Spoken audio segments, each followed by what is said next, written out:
O Machado de Assis, então, entrou para a literatura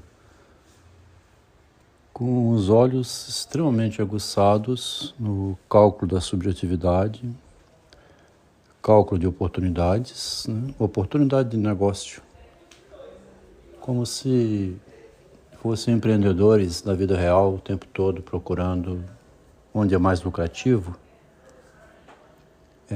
As pessoas humanas do mal, né? Essas intencionadas por esse lado.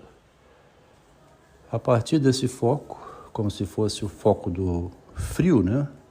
O João de Deus, o serial killer, aquele que sabe que a holandesa está vindo fazer um tratamento psicológico e ele consegue, de tal modo, enrolar que faz sexo anal com ela, ela não indo o direcionamento dado por ele. Esse é o modo mais grotesco, né, de exploração do outro. Mas a psicanálise também, o psicanalista, né, que vai, de certo modo, enganando o paciente, iludindo, fazendo ele vir, muitas vezes, anos e anos, já sabendo previamente que não há solução para essa vida, né? E que não há uma compreensão final e última do próprio eu do doente, ele não age como agiria um pai que diz: rapaz, isso aí, a vida é cheia de problemas mesmo, né? Nós sabemos que existem dificuldades na existência e que a pessoa que vai rezar ou que fica doente, vai ao médico, ela sabe que alguma coisa não está indo bem. Então, a vida é trabalho, do início ao fim, dedicação ao filho, à família, à esposa, ao marido, à sociedade, até chegar à morte, né? O Freud chamou esse libido de objeto, mas nisso tem as insatisfações do eu. Nenhum analista fala isso com o doente, né? Eu escutei lá em Tóquio, um momento de crise, que eu fui procurar uma igreja. O padre, quando eu conversei com ele, mandou procurar um sacristão, diz ele que era um padre baiano que não ministrava missa ainda. Não sei se era ou não. O rapaz falou desse modo comigo, como eu disse aqui, que o analista ou um pai deveria falar com o doente. Com a pessoa que não está conseguindo desempenhar, né? O rapaz simplesmente me disse: olha, você é branco, né? Está num ótimo emprego, fazendo um mestrado aqui em Tóquio, com uma bolsa de estudos, tudo pago, engenheiro. Você tem a sua vida resolvida, né? Olha para mim, negro, pretinho, baiano, aqui em Tóquio, né? Não ministro missas, sou um servidor aqui da paróquia, né? Uma diferença enorme para você vir aqui reclamar da vida comigo. E eu é que tinha que estar reclamando com você. Quer dizer, desse modo, ele me deu um exemplo, né, de realidade. A gente vive numa ilusão não sei qual. Então, voltando aqui ao Machado de Assis. Ele observa que, havendo oportunidade, um ser humano pode ir assumindo o domínio e o controle do outro progressivamente. Não é desde o início. Né? A ocasião é que faz o ladrão, não é assim? Em Almas Adormecidas, Oliveira encontra Magalhães, né? Ou Magalhães encontra Oliveira na porta do teatro. Lembra de tempos antigos. Vai se aproximando do outro. Vai observando que existem brechas. Vai ocupando essas brechas. Vai colocando o outro ao serviço do um. E, dessa maneira, no final ainda, toma a namorada do que era do outro, pega o dinheiro emprestado para o casamento. Quer dizer, a oportunidade foi aparecendo e ele foi aproveitando a oportunidade de negócio. E eram dois homens aqui no caso, né? Lá no início, o Machado tinha visto uma oportunidade de negócio assim, quando a Rosinha viu chegar um visitante que costumava viver a Sofia, tinha 2 anos que não ia, e quando ela tem a oportunidade de abordar esse visitante e tomá-lo como esposo, esse que era um amante da Sofia, uma cortesã, ela aplica o movimento dela, fica com ele como esposo, com a ajuda do Bento, que utiliza a frase que Machado coloca no português, que não tem no inglês, não, no francês. Ajudei essa a subir um degrau na sociedade, virei mais tarde. Parece que o Bento Santiago, que veio mais tarde, foi escolhido propositadamente como um homem que revê a sua vida a partir dessa história de construção, né, do eu vitorioso, né, o Narciso que tem sucesso na vida. No fim das contas, o que o Narciso quer é isso, né, ter sucesso na vida. Ele constrói uma imagem potente socialmente, uma Gisele Bündchen, né, uma deusa, uma pessoa que superou todas as suas dificuldades e tem uma imagem lá no alto. Essa é a solução humana para o sofrimento, né?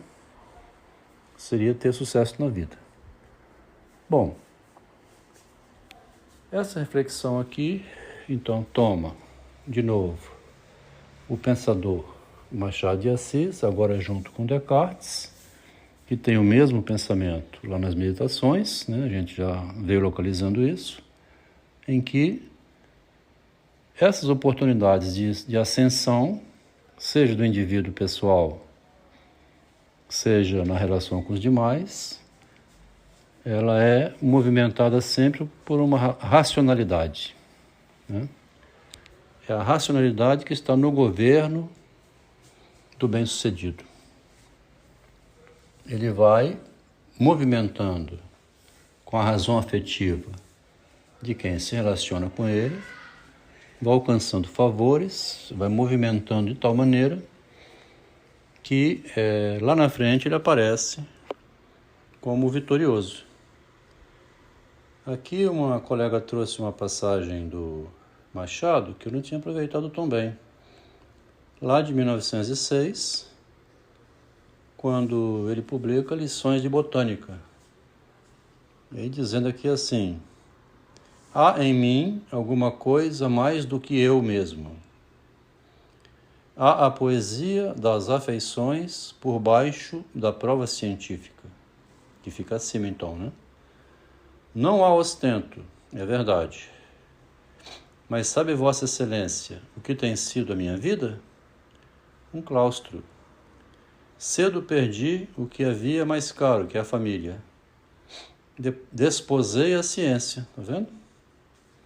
Perdeu aquilo que seria afetivo e casou com um científico, né? Com inteligência, com racionalidade. É uma versão literária isso aqui, né? É uma metáfora. É como se fosse o Descartes dizendo que precisou voltar à origem para descobrir onde havia se enganado. Porque ele diz, né? Cedo, né? Cedo perdi o que havia mais caro, que é a família. Cedo aconteceu um erro lá no passado, né? Não é propriamente a família literalmente, ele perdeu a crença no ser humano, vamos dizer assim. Então, desposei, casei com a ciência que tem me servido de alegrias, consolações e esperanças. Olha só, se não fosse a minha extrema racionalidade de busca, de compreensão dos erros, das falhas, as minhas próprias, né? De ter confiado em quem não devia, se não fosse isso, uma hora dessa eu estaria completamente louco, um assassino, sei lá o quê. E aproveitando essa minha racionalidade para também ir visitar os pensadores e trazer dele essa nova compreensão que eu estou conseguindo trazer. Estive casado durante 40 anos com uma pessoa que tinha esse pensamento frio aqui que diz o Machado. O do serial killer, do aproveitador, daquele que busca oportunidade, porque logo no início, uma colega de engenharia que me conhecia na UFS, que sabia que eu era casado, entre as meninas circularam essa conversa. Eu devo ter falado para algum colega meu que eu estava casado, e a conversa espalhou. E ela nota no diário dela: o Adelmo casou. Como que um estudante de engenharia casa assim? Ela fica se questionando, como é o costume dela. Quando ela teve a oportunidade de estar ao meu lado como estagiária, quando eu entrei na proto-engenharia como engenheiro, a oportunidade é equivalente àquela de Oliveira e Magalhães na porta do teatro, após ter visto A Dama das Camélias. É uma oportunidade. Ela estava sem namorado, viu um marido, um homem ali, casado com uma esposa, que ele casou com ela e queria que ela trabalhasse. Via que ela não queria, surge essa candidata, né, assim, que desperta o interesse dele. Ela faz o lance de ficar nua. Daí a pouco, em junho, quando ficou despida, fui conversar aqui com minha primeira mulher. Ela disse, eu fui perguntar sem falar nada, mas ela disse, no mês de junho, foi quando eu estava no orelhão, dei um telefonema para ela, ver se não se afastava do meu marido, dizendo que eu estava grávida, tudo aquilo que já foi dito. E ela friamente já tinha pensado no que ela queria, não teve dó nem piedade de dizer que quando tinha 3 anos o pai tinha morrido e a mãe venceu na vida sem marido, e ela também iria vencer. Isso é uma frase que mobiliza somente o cálculo de oportunidade, tá vendo? É um empreendimento para ela. Foi no início, 40 anos depois, a mesma frieza na despedida, quando mandou aqui um e-mail: cada um tem o direito nesta atual sociedade de escolher com quem quer viver. Não me vejo mais vivendo com você. E você demonstra que não tem o menor respeito por mim. As pessoas me reportam o que têm falado de mim.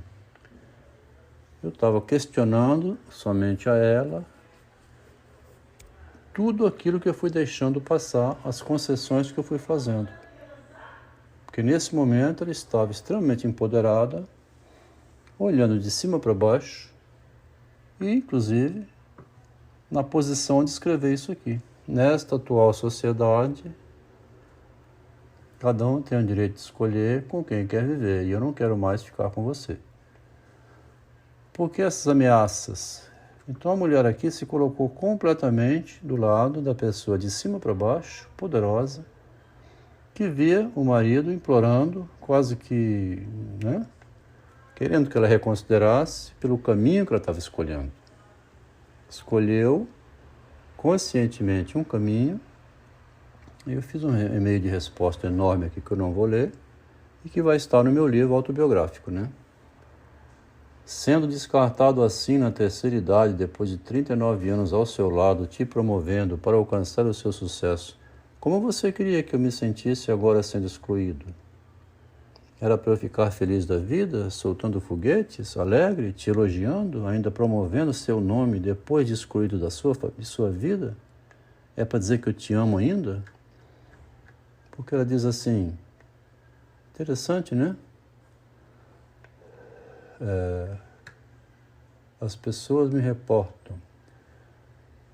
Você não me ama. Se me amasse, aceitaria minha decisão. Essa frase que rola entre as feministas, né? Se você ama, você deixa livre, deixa embora. Interessante, né? É amor de pai para filho, né, isso aqui. Se um pai ama um filho, quer o bem dele, não somente quer, mas manda embora de casa para ir fazer a vida dele. Então, toda a frieza que foi usada naquele telefonema foi usada depois para copiar meu processo de licença em Tóquio. E quando eu comecei a colocar essas questões, ela percebeu que o marido estava descobrindo tudo questionando ela foi ficando sem posição. Agora, no final, pediu para que não falasse nem nada com ela sobre esse marido aqui. Eu não quero que me fale nada, nem o nome dele, nem o que anda fazendo. Quer dizer, é uma foraclusão completa, né? Preferiu esse caminho, quando o caminho da reconciliação é o mais recomendável sempre. Porque o caminho da guerra, que a gente está vendo lá na Rússia, né? O caminho da destruição é desvantajoso para todo mundo. Aqui no caso vai sair um livro que esclarece isso como se fosse um trabalho científico, né? Porque a ciência que o Machado fala e que o Descartes fala é você ver com ideias claras e distintas saindo dessa confusão, para não cometer crime nem adoecer.